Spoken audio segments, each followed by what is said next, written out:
தனது கிராமத்தில் விவசாயிகளை ஒன்றிணைத்து தனது தலைமையில் போராட்டம் நடத்தி கைது செய்யப்பட்டு 18 நாட்கள் வேலூர் கொடப்பாடி சிறையில் நமது தலைவர் தனது கிராமத்தில் விவசாயிகளை ஒன்றிணைத்து தனது தலைமையில் போராட்டம் நடத்தி கைது செய்யப்பட்டு 18 நாட்கள் வேலூர் கொடப்பாடி சிறையில் கிராமங்களையும் இணைத்து மந்தேரிப்பள்ளி கூட்டுறவு பால் உற்பத்தியாளர்கள் சங்கம் என்ற அமைப்பை ஏற்படுத்தி அதன் செயலாளராக பொறுப்பேற்று சிறப்பாக செயலாளர் ஆகியோரின் தவ புதல்வி லோகநாயகி என்பவரை 4/6/1975 ஆண்டில் திருமணம் செய்து வைத்தார். அதன் பிறகும் பொது வாழ்க்கையையும் அரசியலையும் விட முடியாமல் பல்வேறு நிகழ்ச்சிகளில் ஈடுபட்டு வந்தார். விடுதலை முழக்க மாநாடாக மதுரையில் நடைபெற இருக்கிறது.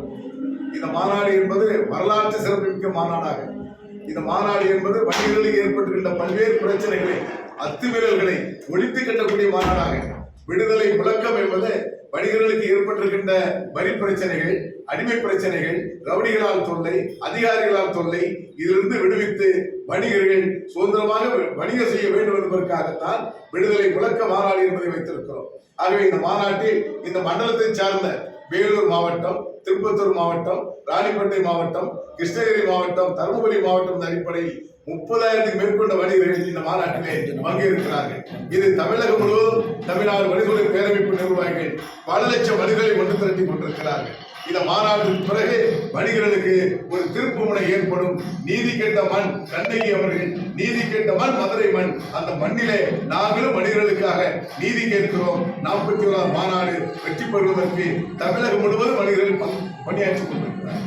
சார், தேர்தல் விதிமுறைகள் அமலுக்கக்கூடிய சூழலில் இந்த பணம் வந்து 50,000 ரூபாய்க்கு மேலே எடுத்து போவாங்க. ஏற்கனவே தேர்தல் ஆணையத்திலே முறையிட்டு 50,000 கூட்டி தரப்பட வேண்டும் என்று வலியுறுத்துகிறோம். அதைத் தொடர்ந்து அவர் அழுத்தம் தரப்பட்டு வணிகர்களுடைய பணத்தை பறிக்கக்கூடாது என்பதை தெளிவாக சொல்லியிருக்கிறோம். அதிலிருந்து வணிகர்கள் ஓரளவு மீண்டு கொண்டிருக்கிறார்கள். அதே போன்று ஜூன் 4 வரை சட்டம் நிலுவையில் இருந்தாலும் தளர்வுகள் செய்ய வேண்டும் என்பதை தேர்தலுக்குரிய கோரிக்கை ஏற்று இது தமிழகம் முழுவதும் தளர்வுகளை தந்திருக்கிறார்கள். எல்கையில் மட்டும்தான் சோதிக்கிறார்கள். வருங்காலத்தில் 2026 சட்டமன்ற தேர்தல் நடைபெறும் முன்பாக தமிழ்நாடு வணிகர்களின் பேரமைப்பு நிர்வாகிகள் டெல்லியிலே அவர் சந்திக்க இருக்கிறோம். இந்தியாவுடைய தலைமை தேர்தல் ஆணைய அதிகாரி சந்தித்து முறையிட இருக்கிறோம்.